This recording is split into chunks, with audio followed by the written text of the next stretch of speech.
Hello, welcome back to another episode of Vinyl Show and Tell. I hope everyone's doing all right. Thank you, as always, for tuning in. Always much appreciated.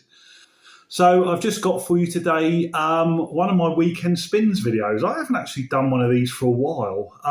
Funny enough, it was when I first started this channel, it was very nearly going to be the main theme of the channel. I almost called it weekend spins, but I decided not to because it would kind of limit the content, I guess, and it was quite a good thing because I've ended up doing, I suppose, a variety of different things. But yeah, I had a quiet weekend indoors, so plenty of vinyl spinning. So I thought I'd just, do another one, show off what I spun. So yeah, enough of me rabbiting. Let's actually show some records because that's what you've tuned in for.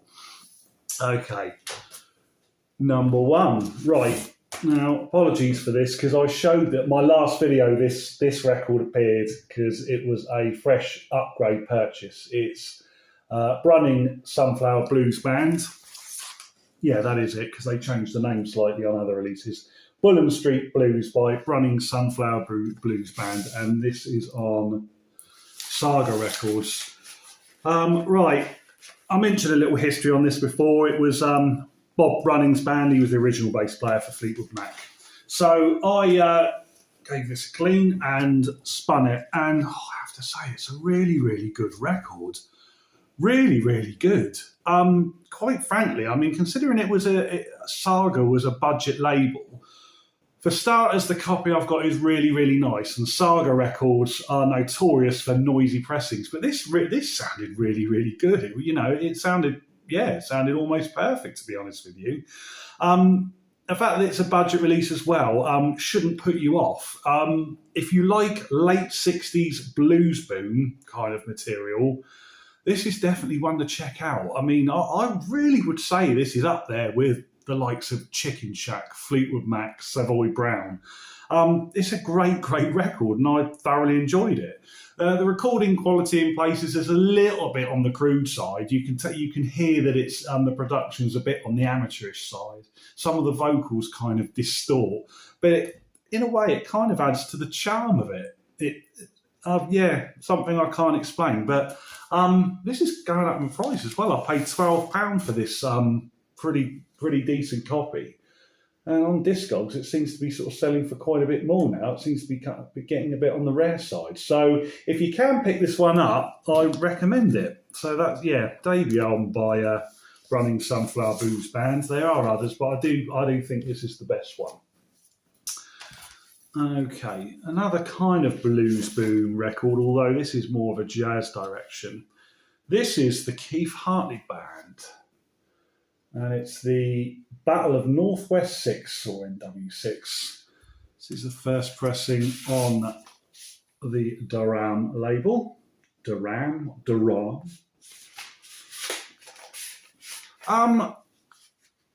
They were pretty successful, actually, Keith Hartley. Well, I say that. I mean, I don't know if they had charting albums, but this band certainly had a career that spanned a good few years. And their albums are not too difficult to come by and not too expensive. They're not particularly rare. So it must mean that they sold fairly well. This is their second record. And what can I say? It's really, again, really, really great.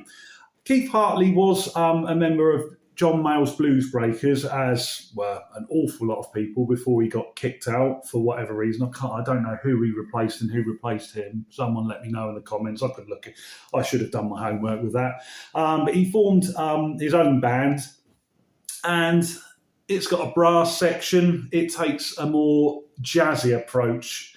It still keeps within its blues roots, but very pleasing to the ear. The debut, called Half Breed, is much more of a bluesy record, and this one, I think, in comparison, sounds a little bit more on the commercial side. The tracks are shorter, they're more kind of what I'd call song-based, but it's really, really, really good. Now, I do say that their records are not difficult to find. I do see them from time to time, but this one I don't see so much. But checking it out on Discogs, there are a lot of copies on there, and it's kind of £25 to £30. So if you can snag yourself a copy, I highly recommend it. It's, really, really good indeed. So Keith Hartley Band. Okay, this is a peculiar and obscure one. I have shown it before. This is, who are they? Mike Silver and Mike Beeson. The album is called The Applicant. Now, I did show this one a few months ago on my last London trip when I went to Alan's Records and Rise Above. I got this one from Rise Above. This has got to be one of the most obscure records I own, and I've never seen it before. Never. It was on my wants list because I seem to remember I read about it and was a bit intrigued by it, and then it turned up in Rise Above. Very, very peculiar record. I mean, it's brought out in 1970, and it could just only be released in that sort of time period. It's just 2 long tracks. There's a bit of spoken word among these kind of psychedelic folk tunes. I've played it twice, and I quite like it, to be honest with you. I think it works quite well. I don't think it stood the test of time brilliantly. I mean, it really is. Some bits of it sound a little bit on the toe curling side, but it's still very sort of pleasing to the ear, and I think it might grow on me more. But it is an obscure one. It's on Fontana. And I don't think, from memory, it's ever had a CD release. I think it was literally sort of a first pressing, and that was it. I've even searched for it here on YouTube, and it's not there. I'm considering actually doing a vinyl rip of it and putting it on this channel, to be fair. I just need to sort of work out how to do it and whether it's viable. I doubt I'll get done for any sort of copyright issues because it is so obscure. But I mean, if you do come across it, it's worth a punt, and do keep your eyes peeled because, as I say, I might do a vinyl rip on that. Right, next up is Mike Cooper, Do I Know You? This is an original on the Dawn label. Great acoustic guitarist, early 70s, folk rock, in the kind of vein of Michael Chapman and Roy Harper. I think I've discussed Mike Cooper before, so I won't go into it too much. If you like your early 70s folk rock, this is well worth checking out. It really is great. Quite sparse in its arrangements. A lot of it, most of it, is just him and an acoustic guitar, but he doesn't have to sort of play the hell out of the thing. Very, very good indeed. I can't say too much more on that. Right, this is a good one. And one I've neglected for years. It's been sitting in my collection. I haven't played it much until quite recently. This is on the Durham Nova label, and it's called Strange Pleasure by Gallard. They actually did 2 records, Gallard. The second one, called New Dawn, is really difficult to find. I would really like a copy, but I've got to find one first. This is their debut. It's pretty hard to find now, and it is the mono version. A bit like Keith Hartley, this is a kind of big band. It's what you would call early 70s jazz rock or brass rock. I still think they sound a little bit on the psychedelic side. There are no kind of, the tracks are shorter, more song-based. There's not any kind of, extended workouts on this. But the songs are actually very, very good indeed. So, I think it probably has been reissued. It has been put out on CD as well, and is probably here on YouTube. But if you like your early 70s jazz rock, this one is well worth checking out. And that, I think you'll agree, is an amazing cover. It's done by someone called, who is it? What's his name? I think it's David Ansley. Is it credited here? No, I can't see the credit, but I'm pretty sure that's who it is. If I'm wrong, you know what to do. Feel free to correct me. So, yeah. Okay, so we've got another one on the Nova label. I think this one could become pretty collectible.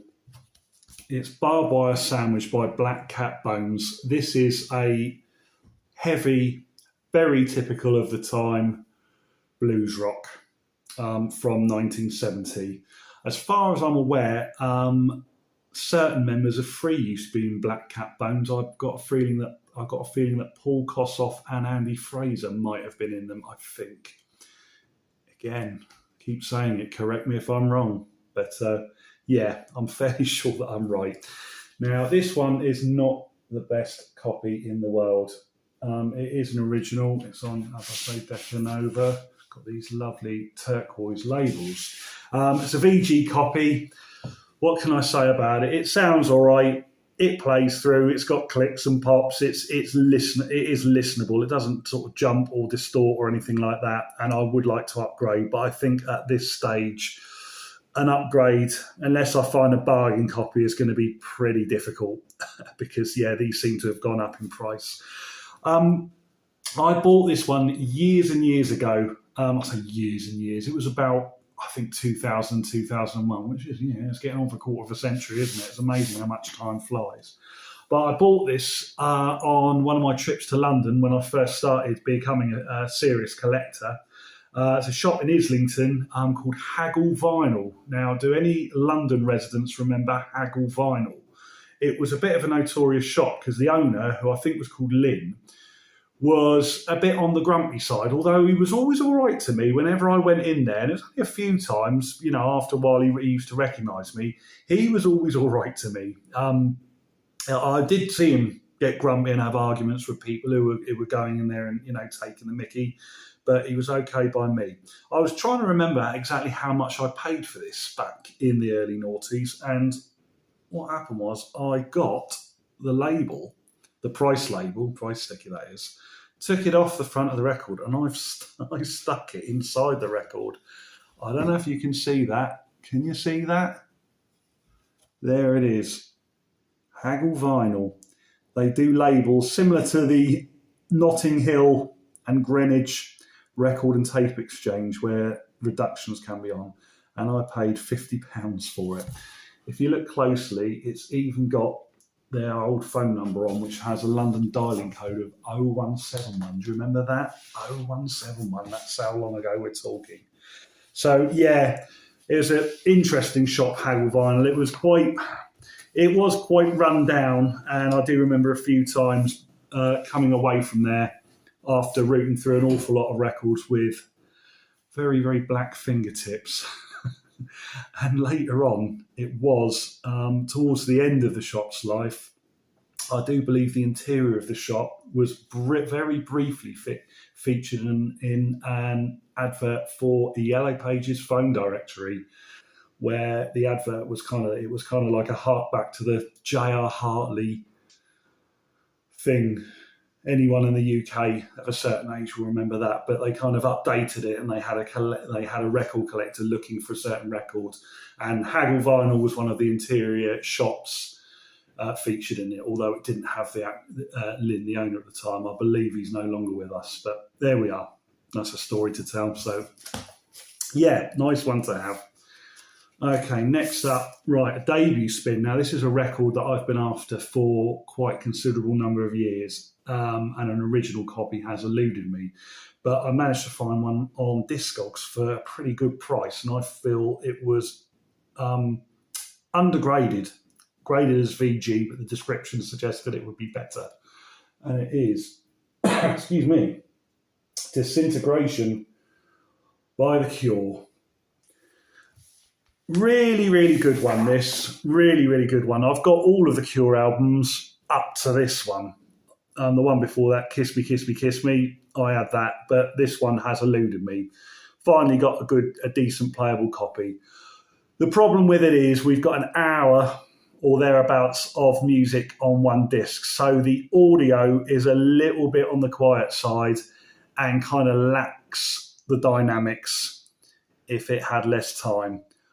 But that's the way it is. If you want an original, that's what you've got to do. So, and it does sound okay, and it plays pretty well. There's a bit crackly at the start, but yeah, something I will put up with.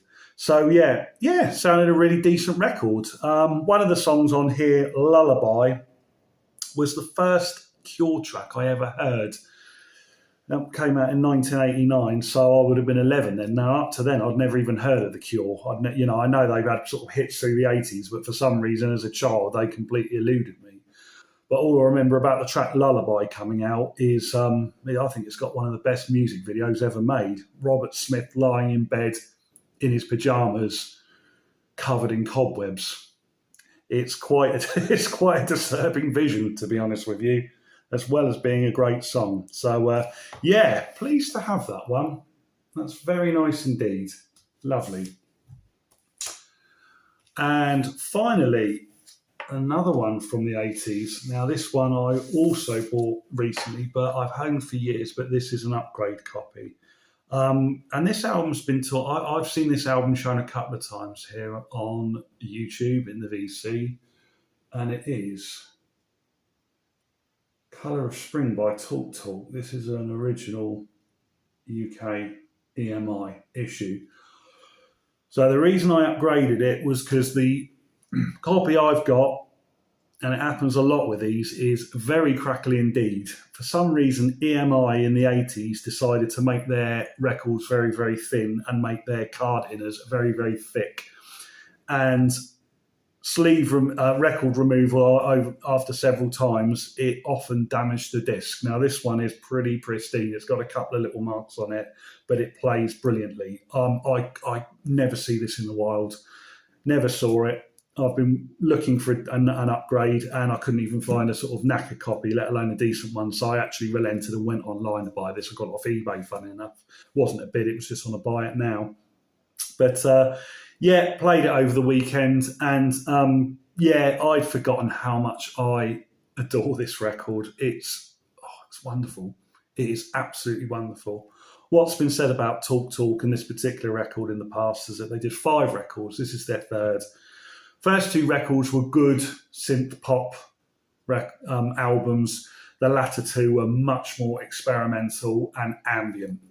This one kind of meets in the middle. It's like a kind of sweet spot, an amalgamation of the 2 styles, a complete transition, but it works perfectly.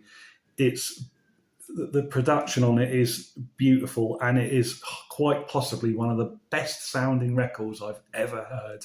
If you've got a decent hi-fi system or better, even a half decent one, this is an album to chuck on and treat your record player to. It sounds absolutely tremendous, and it is a beautiful record. I don't think pop music can ever be quite as sophisticated as this.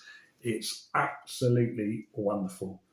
So if you haven't got it or haven't even heard it, I would urge you to grab a copy. It's, as I say, I don't see it out in the wild, but there are copies on eBay and Discogs. Just be careful. Do not go for a VG copy because it will crackle like hell. If you can get one that's X or near mint from a trusted seller, that's what you want to go for. So yeah, wonderful stuff. Very, very pleased to have it. That's absolutely great. Right. That's your lot. That's all from me. So yeah, nothing more than that. Just showing off what I listened to over the weekend. I'll probably might do another one next weekend. Everything's quite quiet at the moment. So yeah, don't hold me to it. Just watch this space. So yeah, as always, can I just say a really big thank you for all your views, all your comments, all your likes, all your subscribes. Keep them coming, please. If you're watching this and you haven't subscribed, it really would help the channel, and we're really sailing close to that 1,000 mark now, which is great. But it's lovely to see this channel grow and everyone's support. It's really, really good. So yeah, there's plenty more videos to come, so stay tuned. In the meantime, happy listening and all that. Take care of yourselves, and I'll see you again soon. Bye-bye.